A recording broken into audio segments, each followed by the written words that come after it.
반갑습니다. 교도님들 일주일 동안 잘 지내셨죠? 오늘은 저번에 하던 업보차별경 이어서 하도록 하겠습니다. 오늘 주제는 귀한 집안에 태어나는 인과입니다. 먼저 관련 본문을 봉독하겠습니다. 업보차별경 11장입니다. 중생이 귀족의 집에 태어나는 것은 10가지 선업이 있어서 그리 되나니, 첫째는 아버지를 잘 공경하며, 둘째는 어머니를 잘 공경하며, 셋째는 사문을 잘 공경하며, 넷째는 바라문을 잘 공경하며, 다섯째는 모든 존장을 공경하고 보호하며, 여섯째는 모든 사장을 받들어 맞으며, 일곱째는 모든 존장들을 보고 반가이 맞아 앉기를 청하며, 여덟째는 부모의 가르치심을 잘 받으며, 아홉째는 모든 현성들의 가르치심을 잘 받으며, 열째는 하천한 일을 경멸히 여기지 아니함이니라. 이상 업보차별경 11장 말씀입니다. 대종사님께서는 대각을 하시고 두 가지를 깨달으셨는데, 하나는 천조의 대소유무, 그리고 인간의 십이해입니다. 이 세상은 대소유무 이치로서 건설되고 12이해의 일로서 운전해 간다는 것을 깨달으셨죠. 12이해는 인과 법문입니다. 사실은 12, 오를 시자, 글을 비자. 우리가 심신작용을 할 때 옳게 심신작용을 할 수도 있고 그르게 심신작용을 할 수도 있는데, 이것은 인과에서 인이 됩니다. 원인이 되어서 이해가 나타나죠. 이해는 과조, 이는 이로울 이자, 해는 해로울 해자. 이롭고 해로운 과보가 나타나는데, 옳은 심신작용을 하면 이로운 결과가 나타나고, 그런 심신작용을 하면 해로운 결과가 나타나게 되죠. 이런 12 옳고 그런 심신작용을 할 때 우리는 신구의 삼업으로, 몸과 입과 마음으로 이렇게 짓게 됩니다. 저번에도 말씀드린 것처럼 업보차별경은 일체 중생들의 어떠한 심신작용을 지어가지고 선악업보가 각각 다르게 나타나는가를 자세히 밝힌 그런 경인데, 오늘 귀한 집안에 태어나는 인과로 그렇게 말씀을 드리고 있습니다. 업보차별경 11장에서는 사실은 귀족의 집에 태어나는 인과라고 이렇게 말씀하셨어요. 귀족의 집이라고 그러셨는데, 제가 귀한 집안으로 좀 바꿨습니다. 과거에는 사회가 신분사회였죠. 각자가 어떤 신분으로 태어났느냐에 따라서 그 사람의 계급이 이렇게 정해지는 그런 사회였죠.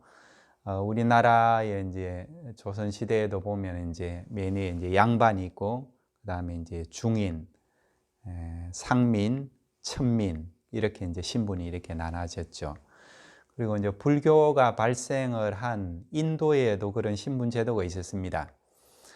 카스트 제도라고 그러죠. 맨 위에 브라만, 그 다음에 크샤트리아, 바이샤, 수드라, 이렇게 해서 계층이 이렇게 나눠졌습니다. 브라만은 사제 계층을 얘기를 하고, 크샤트리아는 왕후, 전사 계층을 얘기를 하고, 바이샤는 상인, 농민 계층을 얘기를 하고, 수드라는 수공업, 노예 계층을 말합니다. 업보차별경 11장에서 말씀하신 귀족이라고 그러면 우리나라로 치면 양반 계층이라고 볼 수 있을 테고, 인도 카스트 제도상으로 볼 때는 이제 브라만 계층이라고 이제 이렇게 볼 수 있겠죠. 그 당시에는 이러한 신분 계층에 태어나는 것만으로도 귀한 대우를 받는 이제 그런 대상이 이제 되는 그런 시대였죠. 근데 이제 현대는 시대가 바뀌어 가지고 이제 신분 사회가 아닙니다. 그런 계층에 의해서 나뉘는 신분 사회가 아니어서 제가 이제 귀족의 집을 귀한 집안으로 이렇게 좀 바꿔봤습니다. 귀한 집안에 태어난다는 것은 이제 어떤 의미가 될까요? 귀한 대우를 받는 집안에 태어난다 이렇게 볼 수 있을 것 같습니다. 제가 아는 퇴임하신 여자 원로님이 한 분 계시는데 그분은 이제 오빠가 많은 집안에서 이제 태어나셨어요. 오빠가 여러 분이 되셔. 당신 태어나시기 전에는 다 오빠들만 있어, 다 남자들만 있는 거죠. 이제 그런 집안에 막내로 태어나셨어요. 막내딸로 이제 태어나신 거예요. 근데 이제 그 집안이 이제 동네에서 좀 후덕하고 또 부유한 그런 집안이셨던 것 같아요. 근데 이제 그 원로님이 어릴 때 태어나실 시대만 해도 남존 여비 사상이 굉장히 팽배하던 그런 시대죠.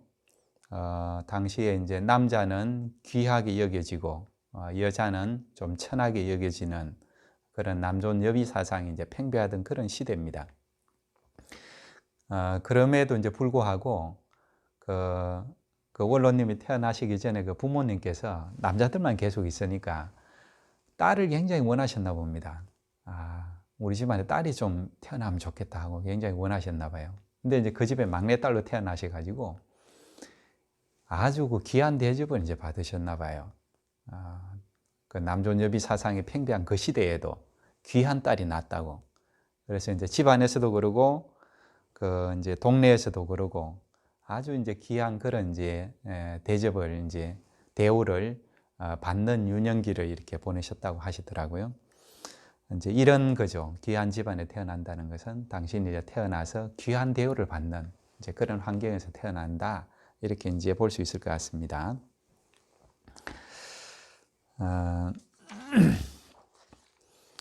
업보차별경 10장의 내용은 중생이 하천한 집에 태어나는 것은 10가지 제업이 있어서 그리 된다는 내용이고, 업보차별경 11장 말씀은 중생이 귀족의 집에 태어나는 것은 10가지 선업이 있어서 그리 된다는 이제 내용인데, 그 두 가지 내용을 이렇게 좀 비교를 해보면 정확히 거의 내용이 이제 반대가 됩니다. 하천한 집안에 태어나는 10가지 제업의 내용하고 귀족의 집에 태어난 10가지 선업의 내용이 거의 이제 정반대가 되는데, 그래서 이제 오늘은 중생이 귀족의 집에 태어나는 10가지 선업을 중심으로 그 반대되는 것도 보면서 살펴보도록 그렇게 하겠습니다. 귀족의 집에 태어나려면 귀한 집안에 태어나는 10가지 선업, 첫 번째는 아버지를 잘 공경하는 것입니다. 반대로 아버지를 잘 공경하지 않으면 하천한 집안에 이제 그렇게 이제 태어납니다. 두 번째로 어머니를 잘 공경하는 것입니다. 반대로 어머니를 잘 공경하지 않으면 하천한 집안에 그렇게 태어나게 됩니다. 1번과 2번은 이제 부모님을 잘 공경하라는 이제 그런 말씀이죠. 부모님을 잘 공경을 할 때 이제 귀한 집안에 태어난다, 귀한 대우를 받는 그런 집안에 태어난다 이렇게 이제 볼 수가 있죠. 우리 교도님 중에서도 이렇게 뵈면 참 부모님을 그렇게 공경하고 잘 모시는 그런 교도님들이 계시더라고요. 제가 그런 분들을 뵈면서도 많이 배웁니다. 그런데 저는 이제 이 말씀을 보면서 제가 이제 사춘기 시절 부모님께 그렇게 반항하고 했던 그 시절을 떠올리면서 저는 반성을 하게 됩니다. 늘 그때를 생각을 하면 부모님께 죄송하고 이제 그렇습니다. 철없던 시기에 뭐 때문에 그렇게 반항을 했는가 모르겠습니다. 자, 세 번째는 사문을 잘 공경하는 것입니다.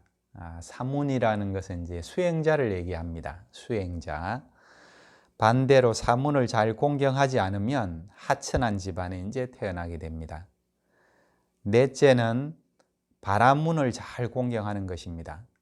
바라문은 브라만을 얘기합니다. 인도 카스트 제도에서 제일 윗계층, 브라만, 사제계층이죠.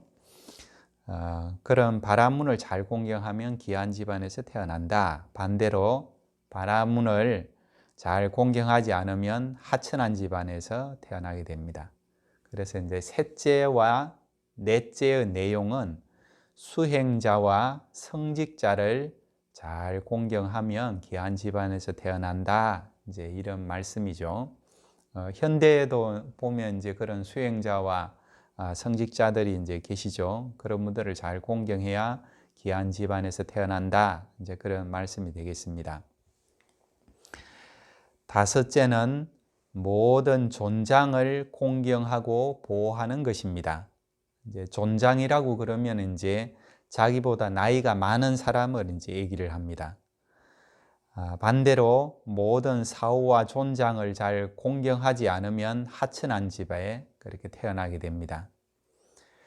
여섯째는 모든 사장을 받들어 맞는 것입니다. 사장이라고 하는 것은 이제 서성사자의 길장자를 썼어요. 그래서 이제 서성과 나이 많은 어른을 이제 얘기를 합니다. 서성과 나이 많은 어른을 받들어 맞는 것이 귀한 집안에 태어나는 그런 인과를 맺는 것이다. 이런 말씀이죠. 반대로 모든 사장들을 반가이 맞아 공양하지 않으면 하천한 집에 태어나게 됩니다. 다섯 번째와 여섯 번째는 나이 많은 어른과 서성을 잘 공경하라는 이제 그런 말씀이 이제 되겠습니다.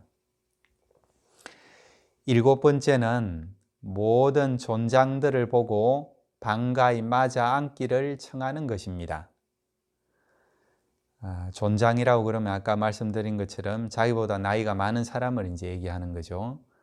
반대로 모든 존장들을 보고 반가이 맞아 앉기를 청하지 않으면 하천한 집에 태어나게 됩니다. 어제 뉴스에 보니까 종종 이제 뉴스에 보이는 내용인데 그런 뉴스가 나왔어요.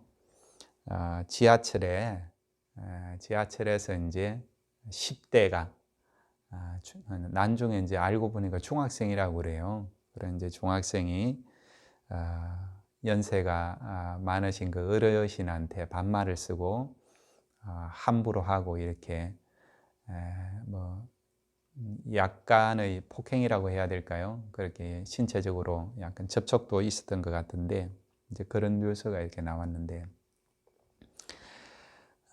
시대가 좀 많이 바뀌었죠.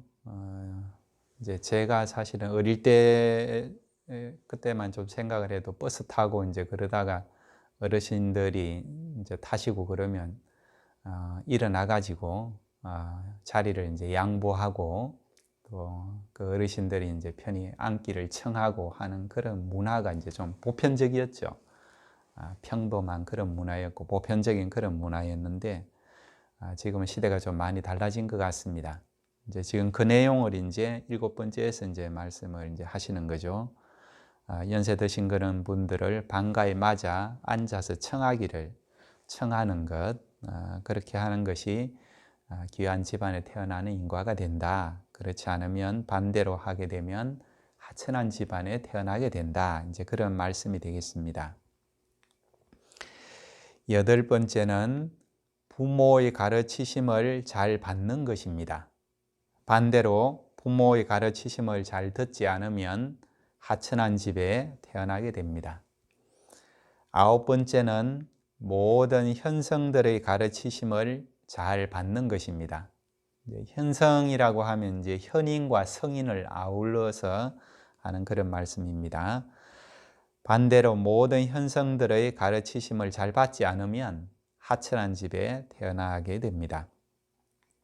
여덟 번째와 아홉 번째는 부모님과 현성들의 가르치심을 잘 받는 내용이라고 이제 볼 수 있죠.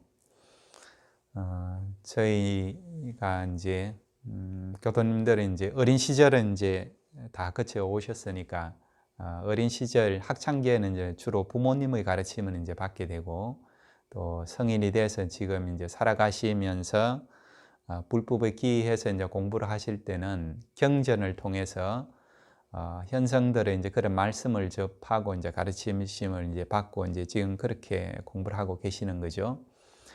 경전을 통해서라도 그런 현성들의 가르치심을 내가 잘 받들어서 실천하려고 많이 노력하면 그런 인과가 된다. 이제 그렇게 볼 수 있겠죠, 그죠?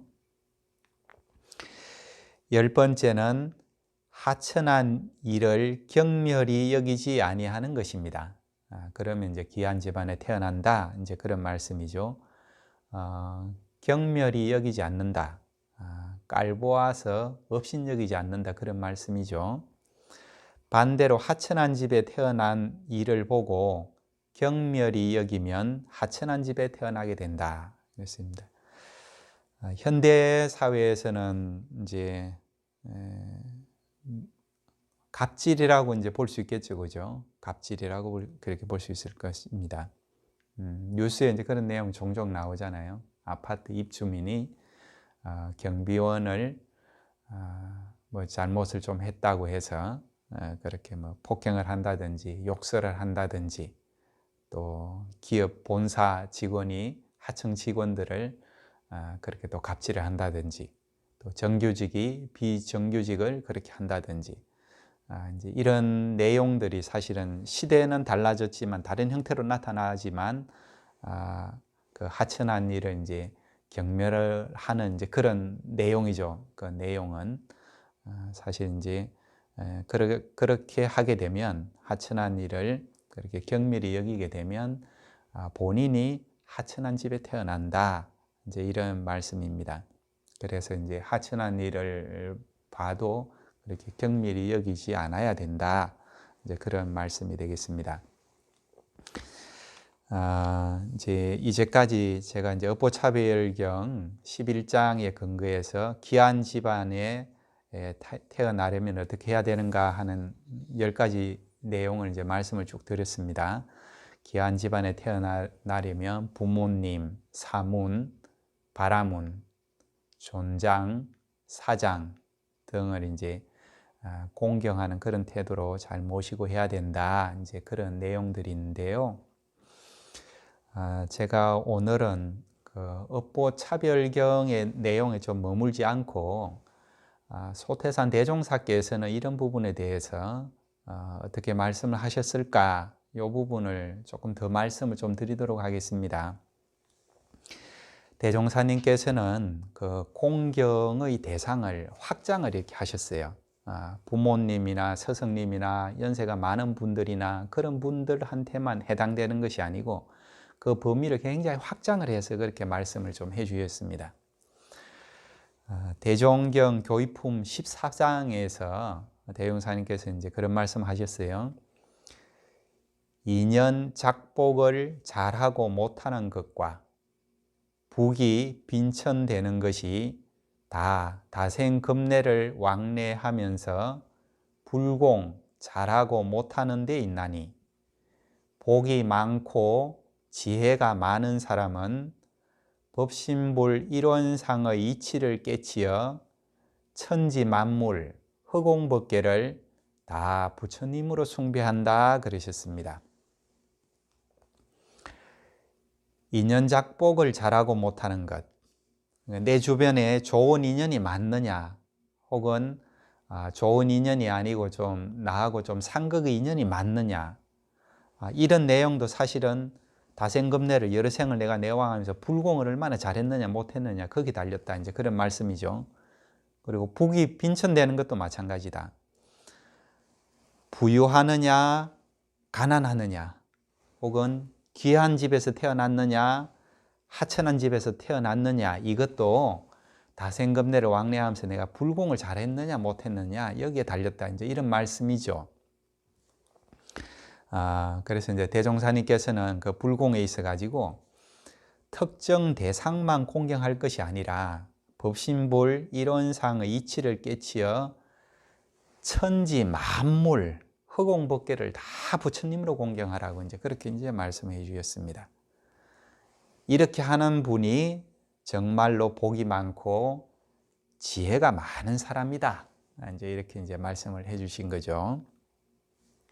또 이와 관련해서 이제 공경과 관련해서 이제 인도품 33장에서는 이제 경외심에 대해서 또 말씀을 하셨습니다.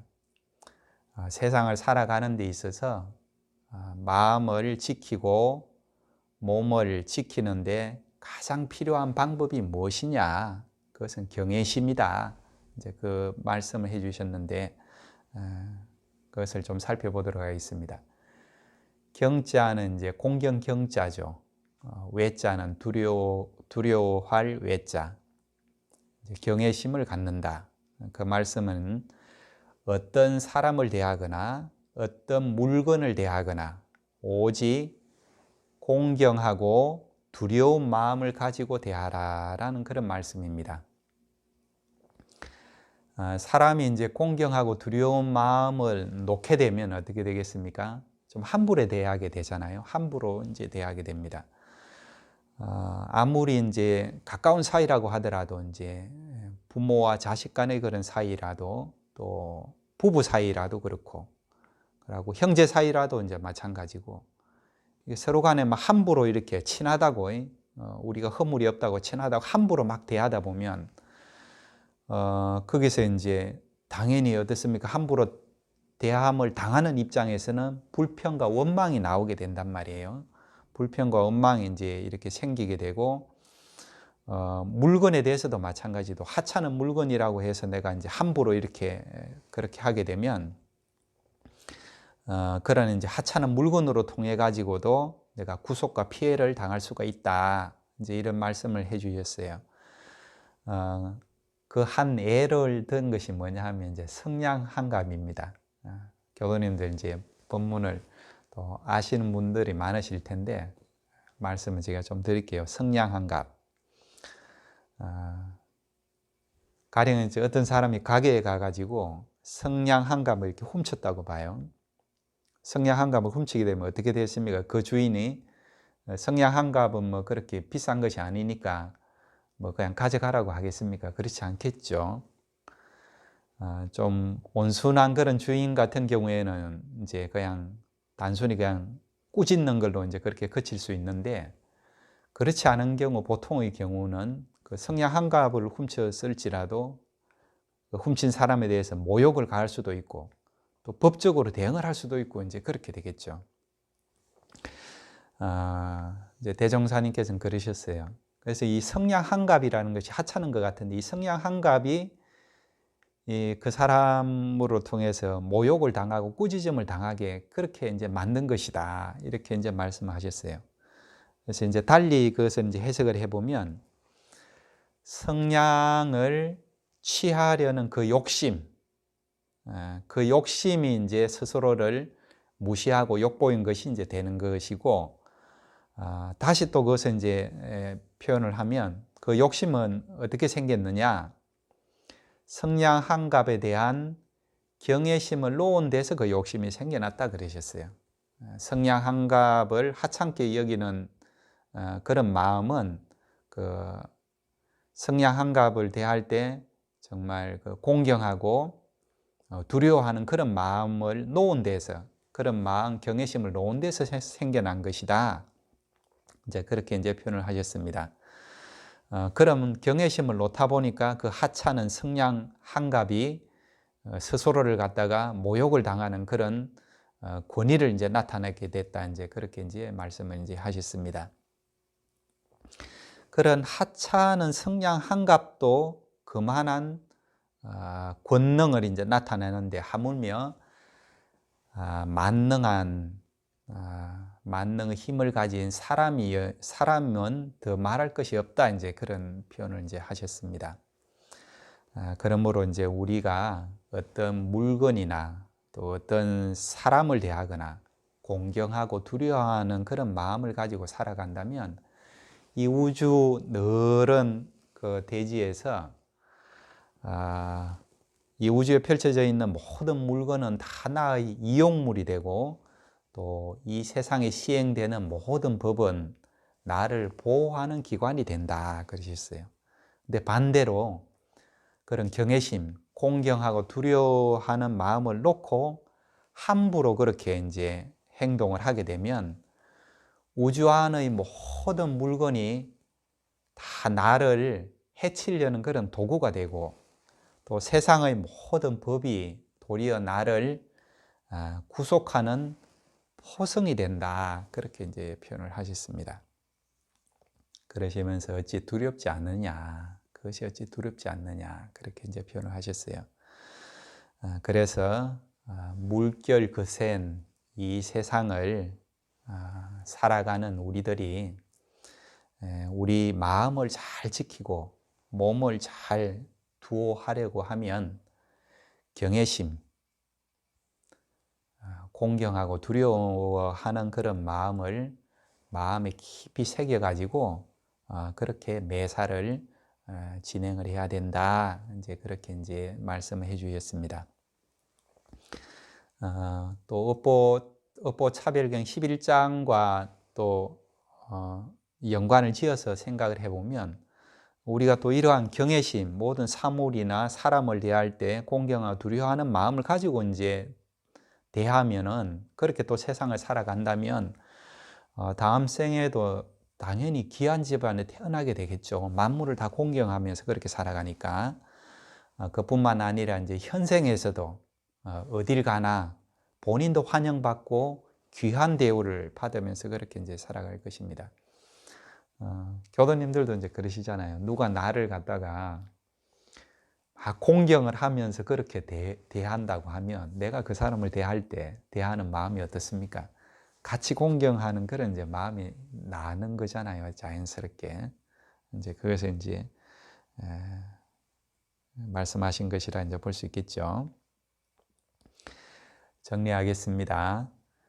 중생이 귀족의 집에 태어나는 것은 10가지 선업이 있어서 그리 되는데, 첫째는 아버지를 잘 공경하며, 둘째는 어머니를 잘 공경하며, 셋째는 사문을 잘 공경하며, 넷째는 바라문을 잘 공경하며, 다섯째는 모든 존장을 공경하고 보호하며, 여섯째는 모든 사장을 받들어 맞으며, 일곱째는 모든 존장들을 보고 반가이 맞아 앉기를 청하며, 여덟째는 부모의 가르치심을 잘 받으며, 아홉째는 모든 현성들의 가르치심을 잘 받으며, 열째는 하천한 일을 경멸히 여기지 아니함입니다. 그런데 대종사님께서는 그 공경의 대상을 크게 확장을 이제 하셨습니다. 위에서 이제 업보차별경 11장에서 말씀하신 그런 특정 대상만 공경할 것이 아니라 법신불 이론상의 이치를 깨치어 천지 만물, 허공법계를 다 부처님으로 그렇게 이제 공경을 하라고 이제 그렇게 말씀하셨어요. 이런 사람이 참으로 복이 많고 지혜가 많은 사람이다. 이제 그렇게 이제 하셨습니다. 그리고 인도품 33장에서는 경외심을 마음에 깊이 새겨두고 매사를 그대로 진행하라고 이제 말씀하셨습니다. 어떤 사람을 대하거나 어떤 물건을 대하거나 오직 공경하고 두려워하는 마음을 가지고 대하는 것이 물결 거센 이 세상에서 마음을 잘 지키고 몸을 잘 두어하는 가장 필요한 방법이다. 그렇게 이제 알려주셨습니다. 또한 이러한 경외심을 가지고 세상을 살아간다면 다음 생에 귀한 집안에서 태어날 뿐만 아니라 이 생에서도 내가 어딜 가든지 사람들로부터 환영받고 귀한 대우를 받는 이제 그런 인물이 되겠죠.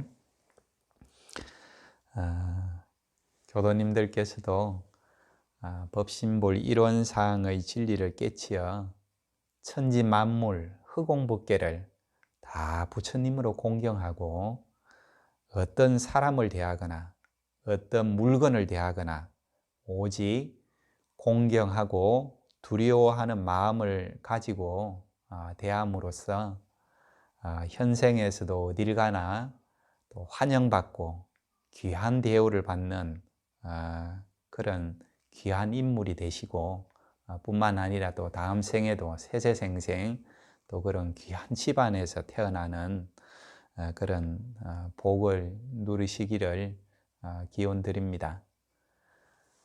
또 다가오는 한 주도 건강하고 행복하게 한 주 잘 보내시길 염을 드립니다. 감사합니다.